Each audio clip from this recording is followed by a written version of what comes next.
जय हिंद दोस्तों, जय हिंद बच्चों।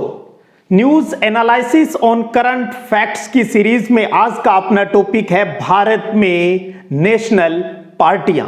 अब आप सोचेंगे भी अचानक ही यहां पर नेशनल पार्टियों का जिक्र क्यों हो गया, क्योंकि कल 10 अप्रैल 2023 को आम आदमी पार्टी के संयोजक अरविंद केजरीवाल जी को बहुत ज्यादा खुश देखा गया और ये कहते हुए सुना गया कि हमने चमत्कार कर दिया और बहुत कम समय में हमने वो हासिल कर लिया जिसके लिए बहुत सी राजनीतिक पार्टियों को बहुत लंबा टाइम लगता है।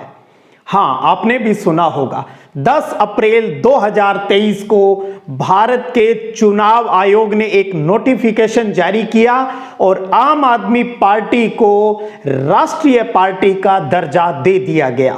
तो ये तो खुश होने की बात थी अरविंद केजरीवाल जी के लिए।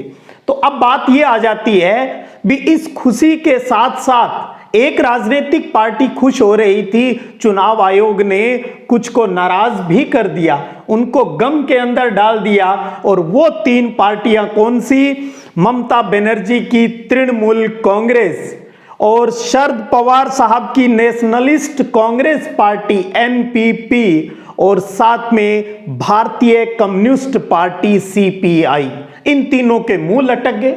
लटकना स्वाभाविक था क्योंकि इन तीनों का राष्ट्रीय पार्टी का दर्जा है वो चुनाव आयोग ने छीन लिया। तो एक नई पार्टी नेशनल पार्टी बन गई और 3 जो पहले से नेशनल पार्टियां थी उनको बाहर का रास्ता दिखा दिया गया। तो अब स्वाभाविक है अपने दिमाग में यह प्रश्न आने का भी, वर्तमान में भारत में कितने राजनीतिक दल हैं जो कि राष्ट्रीय पार्टी का दर्जा लिए हुए हैं? तो आपको बताना चाहूंगा वो दल हैं अब 6। 10 अप्रैल के इस नोटिफिकेशन से पहले इन दलों की संख्या थी 8, फिर उनमें से 3 को बाहर का रास्ता दिखा दिया, एनसीपी और तृणमूल कांग्रेस और सीपीआई। तो कितनी बच गई? 5, और उसमें आ गई एक नई पार्टी आम आदमी पार्टी। तो टोटल वर्तमान में 6 राष्ट्रीय पार्टियां हैं वो भारत के अंदर है। और 6 कौन कौन सी है अब उनके ऊपर भी बात कर ले। भारतीय जनता पार्टी, कांग्रेस पार्टी, तीसरी है नेशनल पीपुल्स पार्टी एनपीपी जिसको कहते हैं, चौथी है सीपीआईएम यानी कम्युनिस्ट पार्टी ऑफ इंडिया मार्क्सवादी जो है, और 5वीं बहुजन समाज पार्टी, और 6ठी जो नवीनतम जुड़ी है आम आदमी पार्टी। अब आपके दिमाग में यह चीज भी आ सकती है भी कोई भी राजनीतिक दल है उसको राष्ट्रीय पार्टी का दर्जा है वो किस आधार पर मिलता है? तो देखिएगा उसके 3 आधार है। 3 में से कोई एक शर्त अगर वो राजनीतिक पार्टी पूरा कर देती है तो उसे नेशनल पार्टी का दर्जा मिलता है, जिसमें एक शर्त तो ये है भी लोकसभा या फिर 4 राज्यों के विधानसभा चुनाव में उस राजनीतिक पार्टी को कम से कम 6% सीट मिल जाए और साथ में ही लोकसभा के चुनाव में उसे 4 सीटें प्राप्त हो जाए।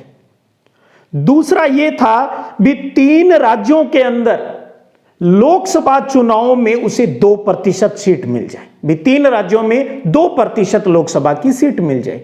और तीसरा है भी उस पार्टी को 4 राज्यों के अंदर राज्य पार्टी के रूप में मान्यता मिली हुई हो। तो आम आदमी पार्टी को इसमें इस तीसरी शर्त के आधार पर ही नेशनल पार्टी का दर्जा है वो मिला है।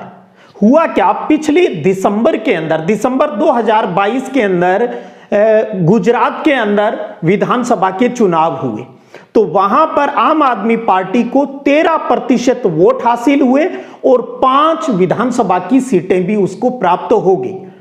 तो गुजरात चुनाव से पहले 3 राज्यों के अंदर उसके पास राज्य पार्टी का दर्जा था, एक दिल्ली, दूसरा पंजाब और तीसरा गोवा। अब उसे एक राज्य में वही 6% वाली जो कंडीशन है वो पूरी करनी थी, तो गुजरात के चुनाव में उन्होंने पूरी कर दी।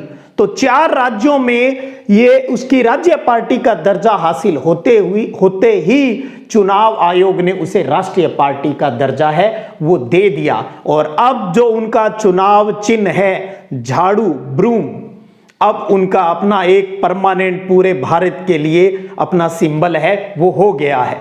अब आप ये सोचेंगे यार, ये जब राजनीतिक पार्टियां जो होती है ये नेशनल पार्टी बनने की जिद्दोजहद क्यों करती है, उनको ऐसा क्या फायदा इसके अंदर दिखता है? तो बताना चाहूंगा इसके फायदे भी हैं।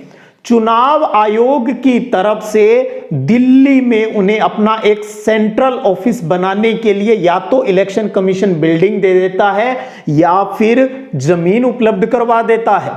और दूसरा, अभी का भी उसका चुनाव चिन्ह है वो आगे के लिए रिजर्व हो जाता है, वो जो सिंबल है वो कोई और नहीं ले सकता। अब तीसरा है भी वो चुनाव के प्रचार करने के लिए अपने 40 जो बड़े स्टार प्रचारक है उनको कैंपेन के लिए भेज सकता है, और उसका जो खर्चा है वो कैंडिडेट के खर्चे में काउंट है, वो नहीं होता।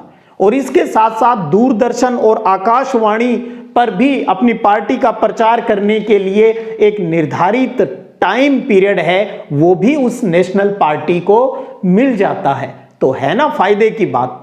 तो स्वाभाविक है हर कोई इस दर्जे को प्राप्त करना चाहेगा।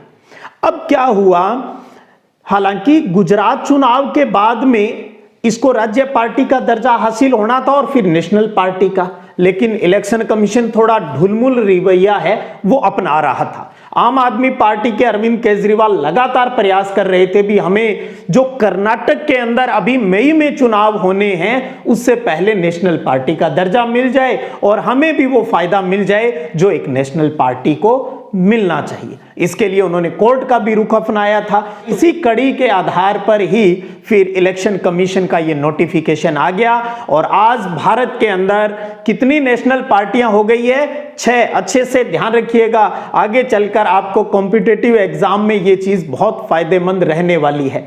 एक प्यारा सा प्रश्न अब यहां और बन जाता है, 10 मई 2023 को कर्नाटक विधानसभा के चुनाव होने जा रहे हैं और आम आदमी पार्टी राष्ट्रीय पार्टी के रूप में वहां पर पहला चुनाव है वो लड़ने जा रही है।